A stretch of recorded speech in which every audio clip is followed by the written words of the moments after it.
Talking about your salary and benefits is a bit taboo here in Norway. I think it has something to do with Janteloven, a text written by Axel Sandemosa in 1933. According to Janteloven, you shouldn't think that you're better than everybody else. So dapat pantay-pantay lahat. It's a bit of a downer, especially when you feel like you deserve to earn more than somebody else. But it can also create a sense of discrimination in the workplace. For example, if you and your colleague both do the same job but one of you earns better than the other, then parang unfair naman. Anyway, personally, I think it should be okay to talk about your salary for awareness and for inspiration. So, magkano nga ba ang kinikita ng mga nurses dito sa Norway? Alamin natin. I've seen a lot of change, been through a lot of pain. Some things are not the same as they were a year ago, but all will be okay.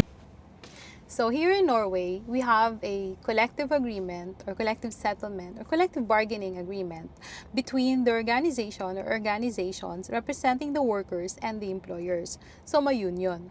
They do the main negotiations every other year, and then the mellum opyor in between settlements kapag walang main opyor or main settlements or hovedopyor. Ibig sabihin, nurses' salary increases every year even if you don't ask for it. NSF or Norges Sykepleierforbund or the Norwegian Nurses Association is a national trade union representative for nurses, midwives, and nursing students.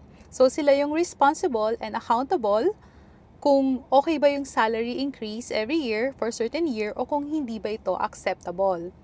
Dumadaan sila sa mga rounds of negotiation, and then there's also separate negotiations for nurses working in hospitals and nurses working in local municipalities and nurses working for private organizations.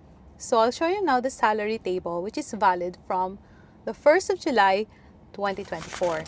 On NSF's webpage, you can check the current salary or loan and tariff for nurses working in different workplaces. Note that Oslo Municipality has their own tariff, and usually, mas mataas ang sahod ng mga nag-work sa Oslo, which corresponds to the higher living expenses in the capital city. So, unahin natin ang expected. This is for hospital nurses, including me. As of July 2024, this is or should be the minimum wage for nurses.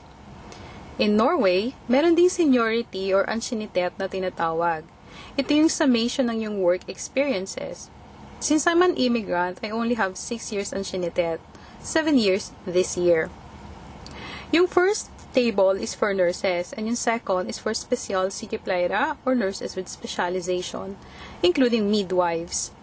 You can get your specialization through taking a 2 to 3 year master's degree or further education or videreutdanning. You can study oncology, for example, or intensive nursing. Ako, I took geriatric healthcare and I was using the title geriatric nurse since I graduated last year.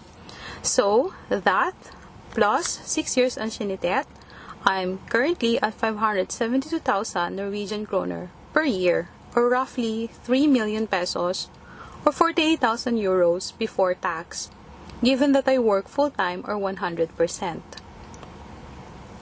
We also have extras, like you can see here, 28% of the hourly rate for working evening and night shifts, and 26% of the hourly rate for working weekends, and 133.33% of your hourly rate for working holidays.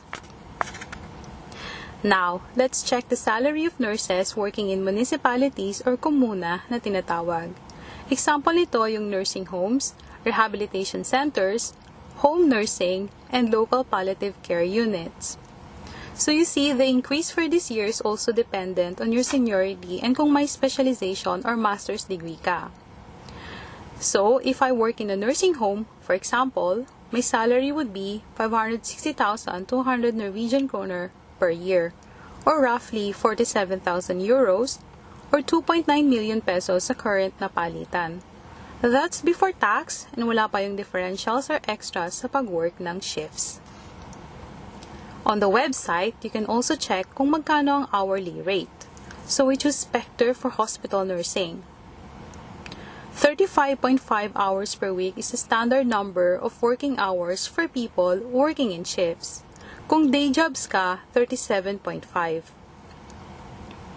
So, my monthly salary before tax and before extras should be around 47,666 kroner or around 254,000 pesos or 4,000 euros.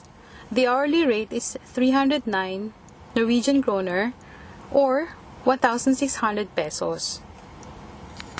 So, sa salary slip ko, I usually get around 5 to 8,000 kroner differentials for working shifts.